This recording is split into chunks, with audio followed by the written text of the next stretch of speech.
Bismillahirrahmanirrahim.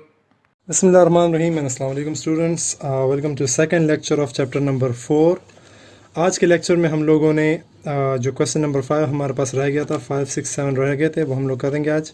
First question जो है वो हमारे पास है सब्ट्रैक्शन के बारे में. हम लोगों ने जो लास्ट लेक्चर में एडिशन तक पढ़ा था कि दो अलजेब्रिक एक्सप्रेशंस को और रेशनल एक्सप्रेशंस को हम लोग ऐड किस तरह करेंगे. अब क्या पढ़ेंगे कि उन दोनों की सब्ट्रैक्शन किस तरह पॉसिबल है. सो सब्ट्रैक्शन भी तकरीबन ऑलमोस्ट जो है वो जिस तरीका जो है इसका प्रोसेस एग्जैक्टली एडिशन की तरह ही है. तो कर लेते हैं चले क्वेश्चन. यहाँ पर जो मेन बात है वो ज़रा क्वेश्चन को अगर आप देखें, subtract the first expression from the second. ये बात मेन ज़रूरी बात होती है. हर बहुत सारे लड़के इसमें मिस्टेक करते हैं. यहाँ पर जो बात की गई कि first expression from the second का मतलब ये कि सेकंड से हम लोगों ने फ़र्स्ट को माइनस करना है, फ़र्स्ट से सेकंड को माइनस नहीं करना. बहुत सारे लड़के गलती करते हैं, इस एक्सप्रेशन से इसको माइनस करने लग जाते हैं, जो आंसर पे फिर असरअंदाज होता है. साइंस में मेनली जो है साइन में आप लोगों के पास इसका मसला आता है. हमने क्या करना है, सेकंड से फर्स्ट को माइनस करना है. तो तरीका क्या होगा इसका, सबसे पहले आप लिखेंगे second expression that is 8y² plus 2 और इससे माइनस करना है कौन सा, first expression which is equal to y² plus 4y minus 15. सही है. तो देख लें सब्ट्रैक्शन में जो है आप लोगों ने साइंस का ख़ास ख्याल रखना, तो क्योंकि साइन आपके पास क्या होते हैं इसमें चेंज हो जाते हैं.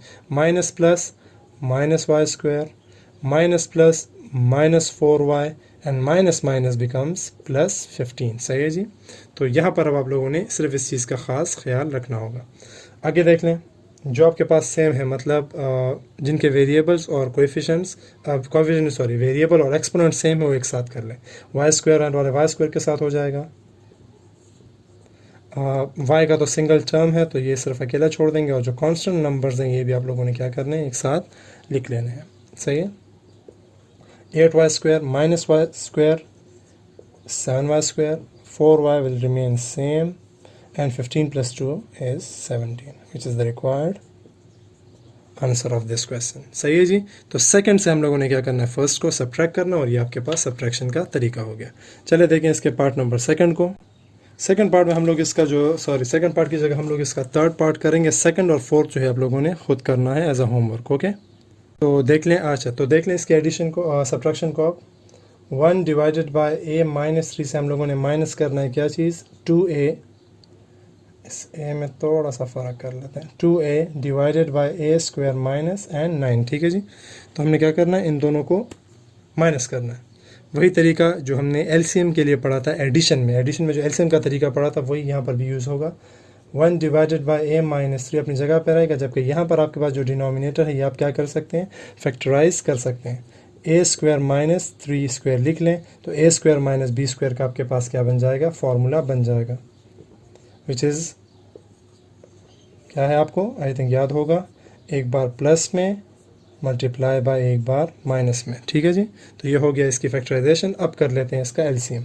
एलसीएम आपको मैंने बताया हुआ था, जो आपके पास आम इस अलजबरा में और जो वेरिएबल्स के जब आपके पास आ जाए, वेरिएबल में आप लोग क्या करते हैं, जो एलसीएम है वो होगा इन नंबर्स की मल्टीप्लिकेशन. लेकिन उसके बाद आपको मैंने दूसरी बात बताई थी कि जो चीज़ यहाँ पे रिपीट हो रहा होगा उसको आप लोगों ने सिर्फ एक मरतबा लिखना है.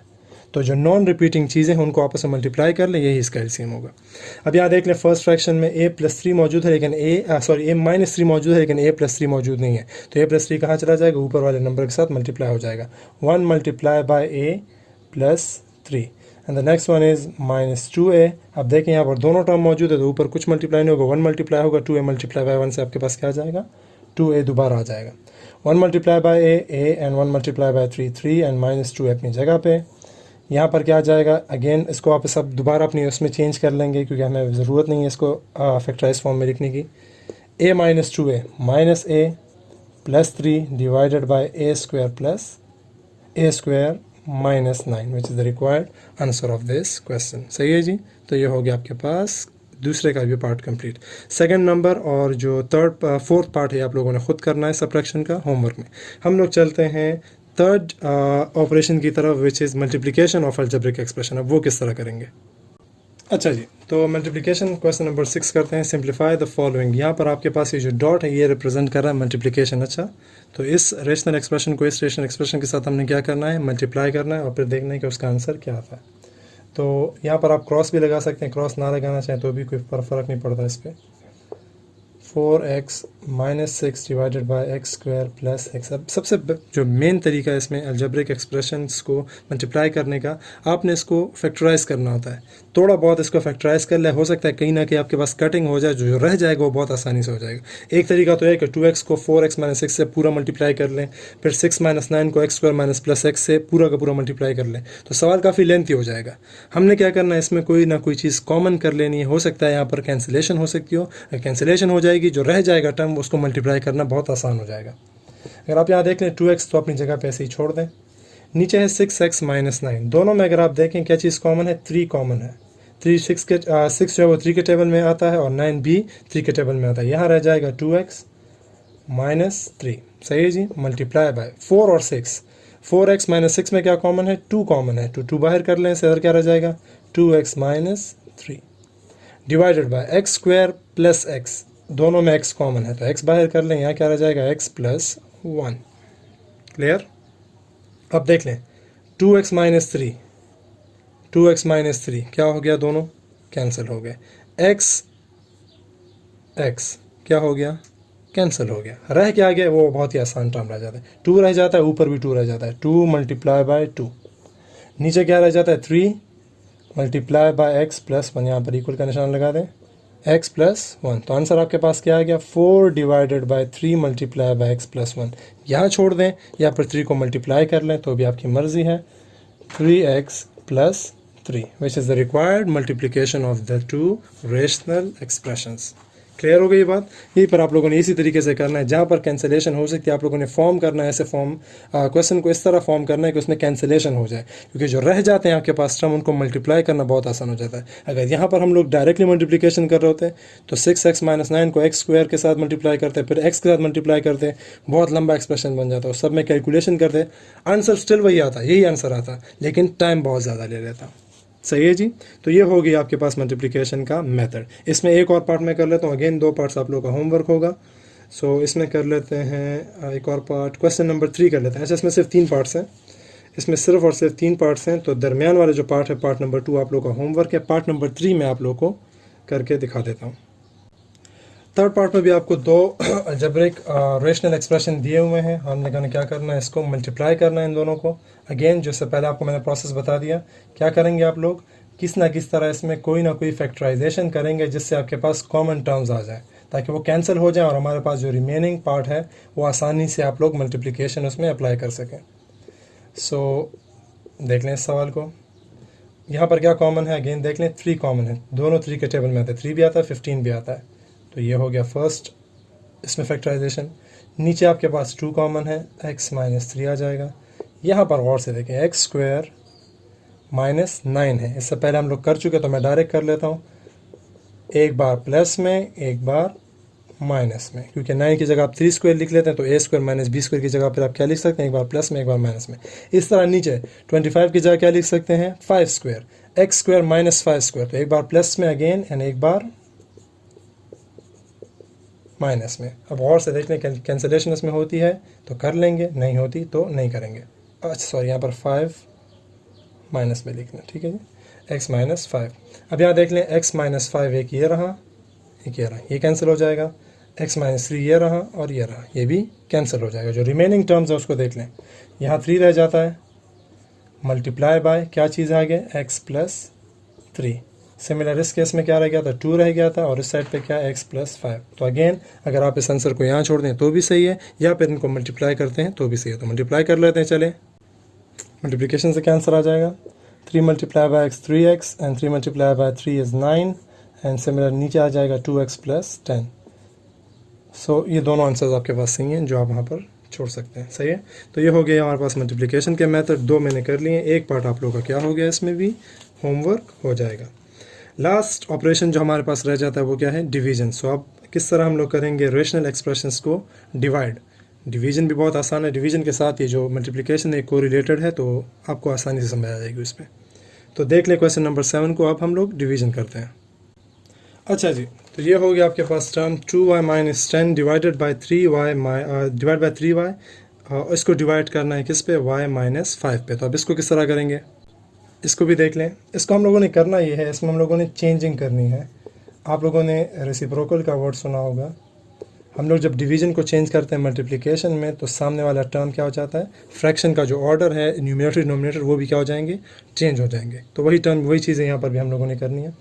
2y minus 10 divided by 3y, अगर इस डिवीज़न को मैं कर लूँ मल्टीप्लिकेशन, देखें यहाँ पर 1 मौजूद है, हर नंबर को आप 1 पे डिवाइड कर सकते हैं। 1 इस टाइम कहाँ चला जाएगा, ऊपर चला जाएगा, और y माइनस 5 कहाँ जाएगा, इस तरह नीचे आ जाएगा। क्लियर है ये बात।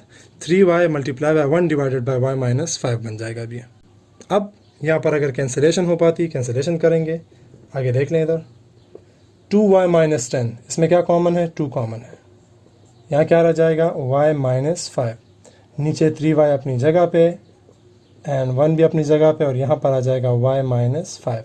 देख लें दो चीज़ें हमारे पास कॉमन हो गई, कैंसिलेशन कर लें, और अब आपने जो मल्टीप्लिकेशन का तरीका पढ़ा वो मल्टीप्लिकेशन का तरीका अप्लाई कर लें। 2 1s आर 2 एंड 3y के साथ यहाँ पर कुछ भी नहीं है, 1 रह गया, 3y multiply by 1 is equal to 3y।